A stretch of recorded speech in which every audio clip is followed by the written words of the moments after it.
On a beaucoup parlé du fait que vous auriez proposé votre démission. Est-ce que oui ou non, vous avez proposé de démissionner de la FECAFOOT, Samuel Eto'o? C'est exact.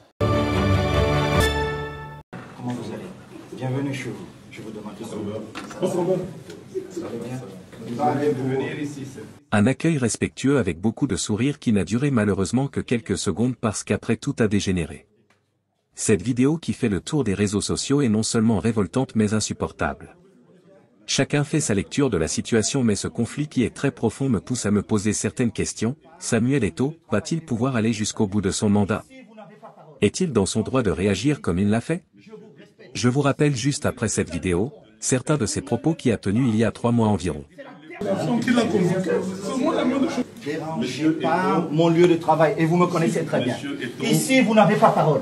Quand je viens au ministère, je vous respecte. Ici, je suis le seul patron. Et vous ne le faites pas, monsieur Zolo. C'est la dernière fois. Je vous interdis de lever le ton. C'est la dernière fois. Monsieur appelez-moi la sécurité, vous le mettez dehors. C'est la dernière fois, vous avez compris. Et je vous prie, monsieur le sélectionneur, soit vous restez, soit ne me touchez pas comme ça, monsieur le sélectionneur. Je suis président. Pourquoi tu parles comme ça? Non, non, non. Je suis président, monsieur le sélectionneur. Si vous voulez travailler avec nous... Non, non, non. Vous êtes entraîneur parce que je vous ai nommé. Vous n'êtes pas entraîneur parce que quelqu'un d'autre vous a nommé. Vous avez fait beaucoup de manquements. Et je vous prie de rester dans cette réunion. Parce que si vous ne restez pas, je suis obligé d'interroger mon comité exécutif. Comme la loi me le demande. Donc je vous prie une fois de plus de rester ici. Où es-tu le 2 mois que je suis ici? Où étais-tu? Je suis le président. Je suis Mon président, vous ne faites pas la politique au Cameroun. Il y a une seule personne qui fait la politique au Cameroun, c'est le président Biya. C'est moi qui décide à la fin. Non, non, non, vous ne décidez pas. Parce que ce que vous faites, monsieur le sélectionneur, c'est moi qui l'assume.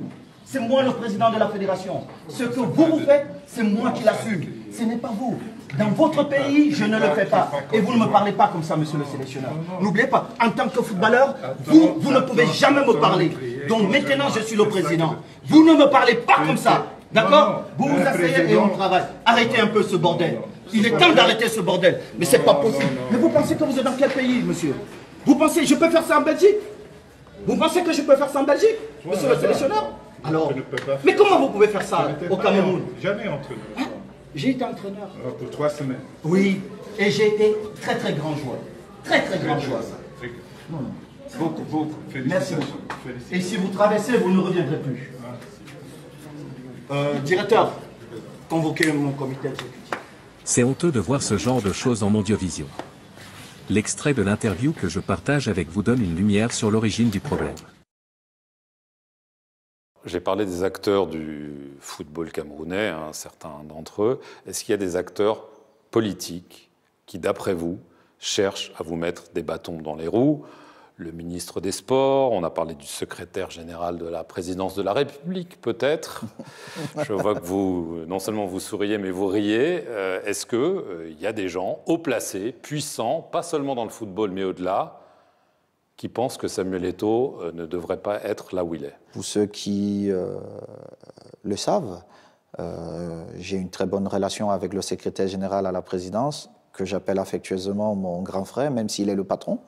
Donc, même si je rentre dans un monde politique que je ne comprends pas et qui est très tordu, je ne vais pas penser que mon grand frère ferait des choses dans mon dos. Maintenant, s'agissant du ministre des Sports, mon patron direct, il est vrai que la relation elle est difficile. J'aurais préféré avoir une relation beaucoup plus proche, mais je ne me plains pas plus que ça. En réalité, il y avait un gros conflit entre Samuel Eto'o, président de l'Africafoot, Fédération camerounaise de football, et le ministre des Sports, Moël Kambi. Mais avant de donner plus de détails, écoutons d'autres extraits de l'entretien. Qui va choisir le prochain sélectionneur? Nous allons travailler sur plusieurs profils et nous allons envoyer, comme à l'accoutumée, au chef de l'État, parce que vous savez, chez nous, il faut l'avis et l'accord du chef de l'État, mais sur proposition de la Fédération camerounaise de football. Et c'est ce que nous allons faire. Nous allons proposer plusieurs profils et puis nous verrons. Un profil national ou international? Nous irons plutôt à l'international. En Europe? On verra bien.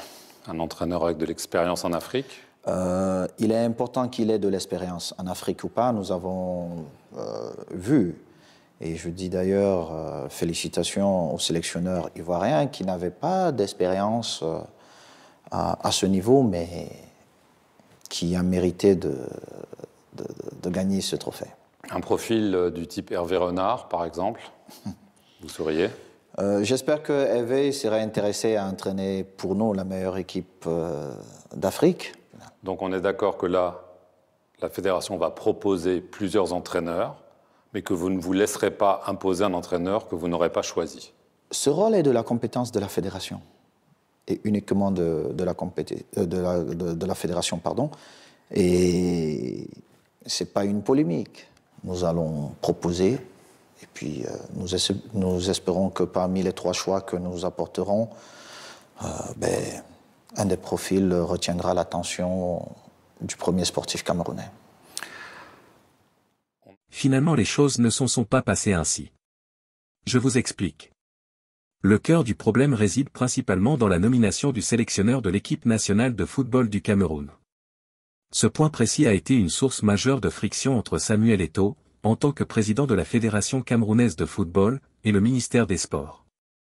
Traditionnellement, la nomination du sélectionneur relève de la compétence exclusive de la Fédération nationale de football, conforme aux pratiques et aux régulations internationales établies par la FIFA. Cependant, dans ce cas particulier, le ministère des Sports a choisi d'imposer un sélectionneur et un staff technique à l'équipe nationale, contournant ainsi l'autorité de la fédération dirigée par Samuel Eto'o. Cette ingérence a suscité des tensions et des désaccords importants, compromettant la stabilité et la gestion efficace du football au Cameroun. Ce conflit entre Samuel Eto'o, le ministère des Sports et la Fédération camerounaise de football met en lumière plusieurs aspects cruciaux. Les fédérations sportives en Afrique, notamment au Cameroun, dépendent souvent financièrement des ministères des Sports, contrairement à d'autres pays où les fédérations sont principalement soutenues par des sponsors. Cette dépendance crée une dynamique complexe où le ministère peut exercer une influence significative, bien que la FIFA interdise l'ingérence politique dans les affaires sportives sous peine de sanctions sévères, y compris la suspension nationale.